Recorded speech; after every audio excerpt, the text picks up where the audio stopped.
Hello, and welcome to Oxide Games. We founded the studio in 2013 with our decades of personal experience building some of the most beloved strategy games of all time, like Civilization V. We came together to create something new and innovative in a genre we all love. ARA History Untold is the game we've dreamt of making. ARA is an homage to historical gamers, strategy gamers, 4X gamers. It features all the depth and gameplay fans of this genre love, where you'll explore the world, expand your nation, govern your people, and engage with your rivals on the international stage. But it isn't just more of the same. With ARA, we wanted to challenge some of the preconceived notions about the genre, push it forward in a modern, empowering, and truly compelling and approachable way.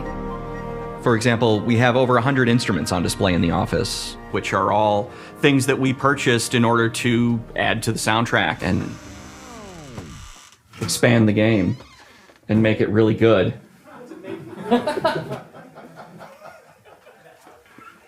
Hi, Dan. That's Dan. We started in his basement. It's been an amazing process to see from concept to completion.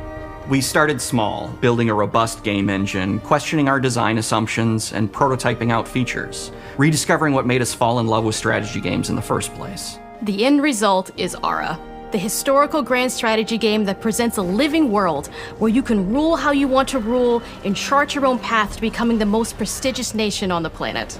For ARA, we knew we needed deep systems with outcomes that encourage exploration and give players the power to experiment and make meaningful strategic choices while still having agency over their playstyle. We also wanted to explore more in different parts of history and give players from around the world the chance to see the game reflect their unique perspective and not just ours. And finally, we knew that for players to feel the impact of their decisions, they would need to see their choices reflected in the game world itself, not just through numbers on a menu. One of the first differences you'll see when you dive into ARA is what we call the living world. It's a procedurally generated alternate Earth, bursting with life, an intuitive, authentic, and immersive space, a blank canvas for players to paint the society of their dreams. The living world isn't just a map.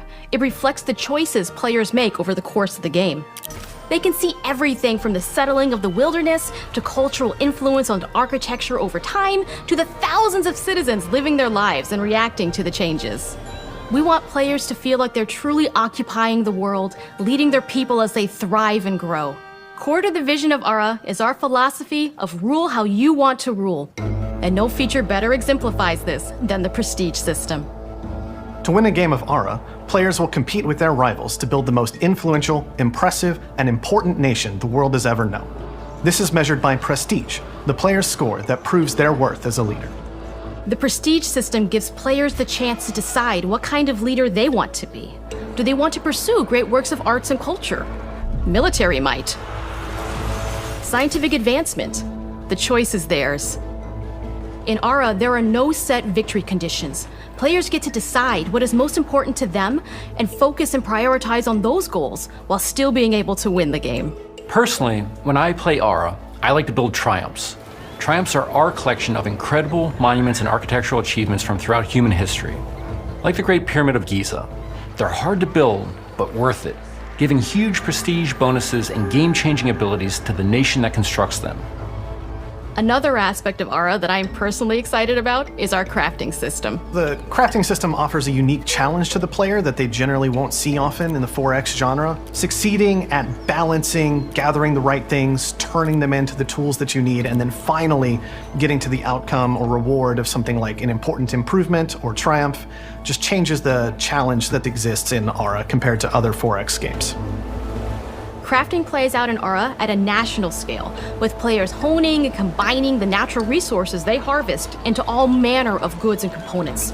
Those are the foundation for everything, from international trade to improving their cities and citizens' lives, and even manufacturing the weapons necessary to draft military units. The crafting system in ARA encourages thoughtful, advanced planning. It rewards players who can see the strategic outcome of all their collective decisions, and not just the individual ones. I'm proud of the work that's gone into our simultaneous turn system. Many strategy games have players alternate taking turns and reacting to their opponent's moves. In ARA, all players' actions are resolved at the same time, This rewards players' ability to navigate uncertainty, to predict and strategically plan for a variety of scenarios in the moment. This system makes ARA just feel more real. In a typical strategy game, once your turn is finished, you have to wait for a long time. With simultaneous turns, generally speaking, those times are very low. You get to keep playing the game and stay engaged rather than having those periods of downtime where you're not doing anything. It's not easy sifting through all of history and picking what to include. For ARA, we wanted to offer a fresh perspective, so we looked at cultures and societies throughout the millennia with the broadest lens possible. Where this approach really shines is in our leaders. Leaders are so often seen as military personnel or prominent government figures, but leaders come in so many different forms. They're thought leaders, scientific and cultural prodigies, and many more. Each leader in ARA has a number of special abilities determined by their personality traits, as well as a powerful and unique leader trait informed by their contributions to world history. With a diverse global roster, we know players will find leaders that they will want to play. And even a few that may surprise them with how fun it is when those leaders are handed the reins of power. For us at Oxide, player feedback is the only way to really understand what you're making. It gives us that priceless perspective from the people we're making ARA for, you. Building the game alongside real players has given us that critical player feedback. In the end, we believe this makes for a deeper connection between the players and the game. One of my favorite examples is when we first introduced the concept of dangerous wildlife to the game. It turns out, in our first iteration, it was maybe a little bit too aggressive or disruptive. We knew we should probably make a change when one of our insiders made a forum post that was just, Cougars, cougars, Cougars, I hate cougars! "Someone get these feline demons away from me." I'm happy to report, based on more recent feedback, that I think we ended up in a good place with the overall threat level of mountain lions to a player's citizenry. It's been years of hard work to bring you a strategy experience like no other. And we're so excited that we can finally see the finish line. We can't wait for players to get their hands on the game later this year. But the launch of ARA is only the beginning. We are going to maintain our insider program after the release date and continue to listen to players and support the game into the future. On behalf of everyone at Oxide Games, thank you for joining us today. We can't wait for you to play ARA and to create your own history.